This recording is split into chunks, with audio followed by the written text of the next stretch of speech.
नमस्कार दोस्तों। तो इस वीडियो में हम CBSE की कक्षा 10 के त्रिभुजों पर आधारित प्रमेय क्रमांक 5 और 6 को सिद्ध करेंगे। पांचवा प्रमेय है कि यदि एक त्रिभुज का एक कोण दूसरे त्रिभुज के एक कोण के बराबर हो तथा इन कोणों को अंतर्गत करने वाली भुजाएं समानुपाती हों तो ये दोनों त्रिभुज समरूप होते हैं। यहाँ पर हमने माना है कि ये कोण D जो है वो इस कोण A के बराबर है। तो यहाँ आप लिख सकते हैं कोण EDF बराबर है कोण PAC के, और इनको अंतर्गत करने वाली भुजाएं भी आपस में समानुपाती हैं। मतलब कि DE अनुपात AB बराबर है DF अनुपात AC के।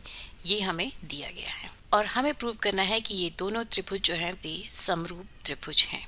तो हम क्या करेंगे कि हम इस त्रिभुज DEF को इस त्रिभुज ABC पर इस प्रकार से रखने की कोशिश करेंगे कि ये बिंदु D जो है वो एग्जैक्टली बिंदु A के ऊपर आकर स्थापित हो और भुजा DE भुजा AB के ऊपर स्थापित हो। और चूंकि ये दोनों कोण बराबर हैं मतलब कि DF जो है वो ऑटोमेटिकली AC के ऊपर जाके प्रतिस्थापित हो जाएगी।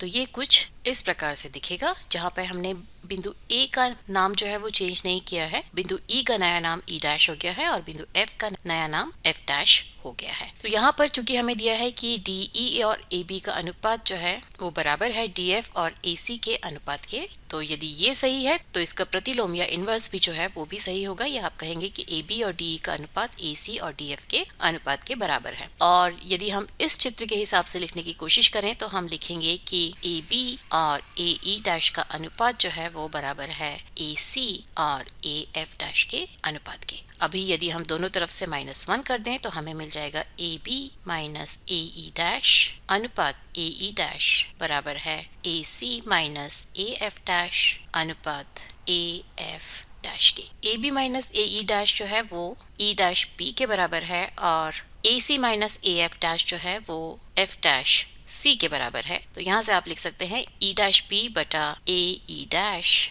बराबर है F डैश C बटा AF डैश के। मतलब कि यहाँ से आप देख सकते हैं कि E डैश F डैश जो है वो इस त्रिभुज ABC की भुजाओं AB और AC को एक ही अनुपात में विभाजित करती है।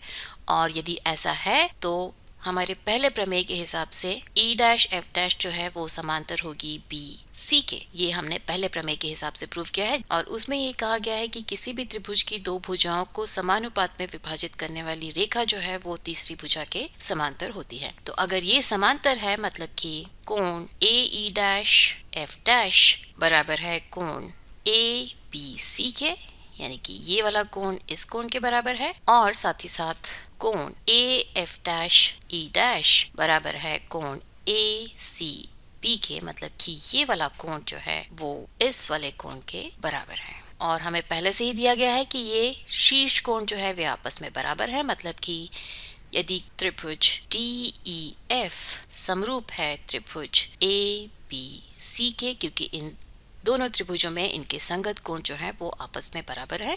और किन्हीं भी दो त्रिभुजों के यदि संगत कोण आपस में बराबर हो तो वो दोनों त्रिभुज जो है वो समरूप त्रिभुज होते हैं। ये हम पहले ही सीख चुके हैं। और अभी हम छठवें प्रमेय के बारे में बात करते हैं। छठवें प्रमेय में हमें कहा गया है कि दो समरूप त्रिभुजों के क्षेत्रफल का अनुपात इनकी संगत भुजाओं के अनुपात के वर्ग के बराबर होता है। तो यहाँ पर हमने दो समरूप त्रिभुज लिए हैं ABC और DEF, और अगर ये समरूप हैं तो इनकी भुजाओं का अनुपात जो है वो बराबर होगा और इनके कोण जो है संगत कोण जो है वे भी आपस में बराबर होंगे। मतलब कि आप लिख सकते हैं कि कोण D बराबर होगा कोण A के, कोण E बराबर होगा कोण B के, और कोण F बराबर होगा कोण C के।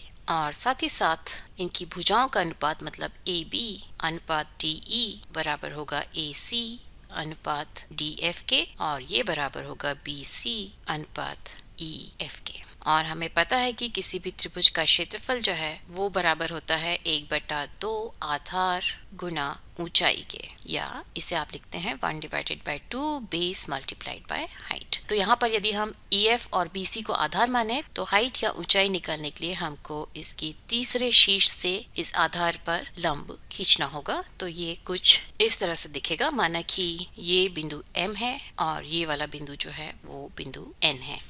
तो त्रिभुज ABC का क्षेत्रफल और त्रिभुज DEF के क्षेत्रफल, इनके अनुपात को आप लिख सकते हैं 1/2 गुना आधार, यहाँ पर हमने BC माना है और ऊंचाई जो है वो AN के बराबर है, और DEF में आधार जो है वो EF को हमने माना है और इसकी ऊंचाई जो है वो DM के बराबर है।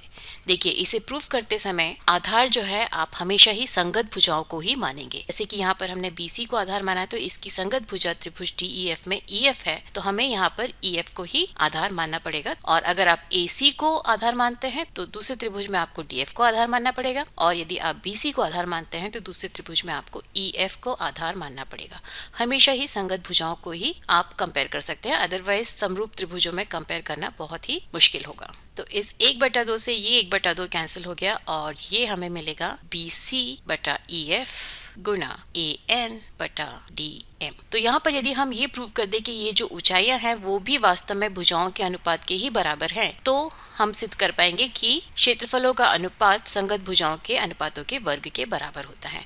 तो उसे प्रूव करने के लिए या तो हम त्रिभुज DEM और त्रिभुज ABN इन दोनों को समरूप प्रूव कर सकते हैं, या हम त्रिभुज DMF और त्रिभुज ANC इन दोनों त्रिभुजों को समरूप प्रूव कर सकते हैं। तो दोनों में से कुछ एक भी करने से हमारा काम हो जाएगा। तो यदि हम बात करें त्रिभुज DEM और त्रिभुज ABN की, इनमें कोण DEM बराबर है कोण ABN के। ये हमें यहाँ पर दिया हुआ है कि कोण E जो है वो कोण B के बराबर है, और साथ ही साथ कोण DME बराबर है कोण ANB के। ये दोनों के दोनों जो हैं वे 90 डिग्री के कोण हैं, क्योंकि कभी भी ऊंचाई निकालते हैं तो हम हमेशा ही लंब खींचते हैं, और लंब खींचते हैं मतलब कि हम 90 डिग्री का कोण बनाते हैं। तो ये दोनों कोण 90 डिग्री के हुए। तो बाकी का बचा हुआ तीसरा कोण जो है वो भी आपस में बराबर होंगे, क्योंकि त्रिभुज के तीनों कोणों का योग जो है वो 180 डिग्री के बराबर होता है। तो अगर दो कोण बराबर हैं तो तीसरे कोण भी आपस में बराबर होंगे। तो कोण DEM जो है वो बराबर होगा कोण BAN के। और यदि किन्हीं दो त्रिभुजों के तीनों कोण आपस में बराबर हो तो वो समरूप त्रिभुज हो जाते हैं, मतलब कि उनकी भुजाओं का अनुपात जो है वो भी आपस में बराबर होगा। तो आप कह सकते हैं कि AB अनुपात DE जो है वो बराबर हो जाएगा AN अनुपात DM के, और ये बराबर होगा BN अनुपात EM के। तो अभी यदि हम इस इक्वेशन और इस इक्वेशन को, मान लीजिए कि ये इक्वेशन नंबर 3 है और ये वाली जो है वो इक्वेशन नंबर 2 है, तो यदि हम इक्वेशन 1 और 3 को कंपेयर करें तो यहाँ पर हमें दिखता है कि AB अनुपात DE जो है वो बराबर है AN अनुपात DM के, और यहाँ पर AB अनुपात DE जो है वो बराबर है BC अनुपात EF के। तो इक्वेशन 1 और 3 से आप लिख सकते हैं कि AN अनुपात DM बराबर है BC अनुपात EF के, और इसे यदि आप इस इक्वेशन नंबर 2 में रखते हैं तो यहाँ से आप लिख सकते हैं कि त्रिभुज ABC का क्षेत्रफल अनुपात त्रिभुज DEF का क्षेत्रफल बराबर है BC/EF गुना BC/EF या BC/EF के वर्ग के, और यही हमें यहाँ पर प्रूव करना था। तो यहाँ से आप एक चीज याद रख सकते हैं कि किन्हीं भी दो समरूप त्रिभुजों के क्षेत्रफल का अनुपात उनकी संगत भुजाओं के अनुपात के बराबर होता है।